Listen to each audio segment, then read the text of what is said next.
Hello friends, hi అండి. Welcome to my channel Hemasri homely thoughts. నేను మీ స్రవంతి. ఇవాళ మన కిచెన్లో రెసిపీ వచ్చేసి దొండకాయ పచ్చడి అండి. దొండకాయతో పచ్చడి గురించి ఎంతమందికి తెలుసో నాకైతే తెలియదండి. నేను కూడా కొత్తగా నేర్చుకున్నాను.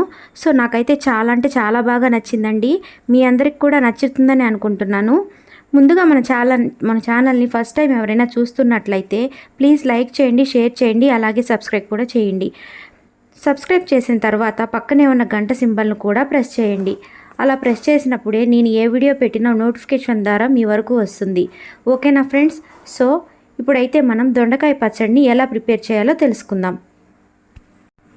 సో ఇప్పుడు మనం పచ్చడిని ప్రిపేర్ చేసుకునేందుకు ముందుగా ఒక కడాయి పెట్టుకొని అందులో తగినంత నూనె వేసుకోవాలి.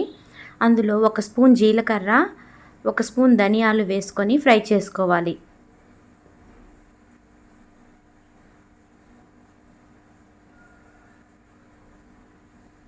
నేను 1/2 కిలో దొండకాయలు తీసుకున్నానండి. 1/2 కిలో దొండకాయలకి ఒక 10 పచ్చిమిరపకాయలు తీసుకున్నాను. ఒక చిన్న టమోటో తీసుకున్నానండి.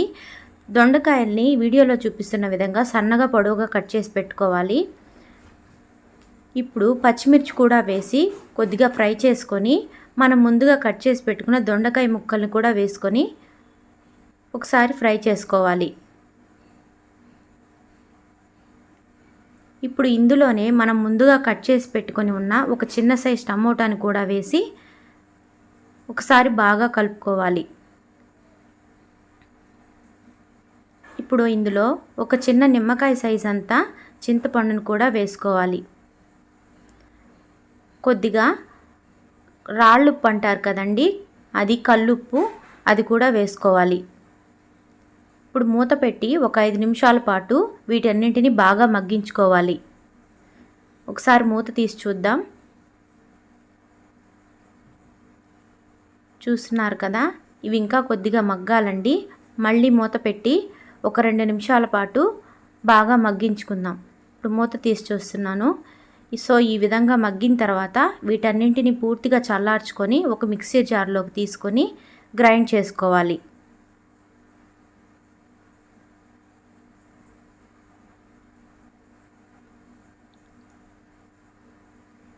చూడండి, పచ్చడి అనేది ఈ విధంగా ప్రిపేర్ అవుతుంది. దీనిని మనం ఒక బౌల్లోకి తీసుకుందాం. ఇప్పుడు పచ్చడిలోకి పోపు వేసేందుకు ఒక ప్యాన్ తీసుకొని అందులో కొద్దిగా ఆయిల్ వేసి కొద్దిగా పచ్చిశనగపప్పు, కొద్దిగా మినప్పప్పు, కొద్దిగా వెల్లుల్లిపాయలు, కొన్ని ఆవాలు వేసుకొని బాగా ఫ్రై చేసుకోవాలి. ఇందులోనే కొద్దిగా కరివేపాకు కూడా వేసుకొని బాగా ఫ్రై చేసుకొని మనం ముందుగా తయారు చేసుకున్న పచ్చడిలో ఈ పోపుని వేసుకొని కలుపుకోవాలి. సో అంతేనండి, దొండకాయ పచ్చడి రెడీ అయిపోయింది. మీరు కూడా ఒకసారి తప్పకుండా ట్రై చేయండి. నాకంటే చాలా బాగా నచ్చిందండి. మీరు కూడా ఒకసారి ట్రై చేసి దొండకాయ పచ్చడి టేస్ట్ అనేది మీకు ఎలా ఉందో మీరు కామెంట్ సెక్షన్లో నాకు తప్పకుండా షేర్ చేయండి. ఓకేనా ఫ్రెండ్స్? థ్యాంక్ యూ అండి. Thank you for watching.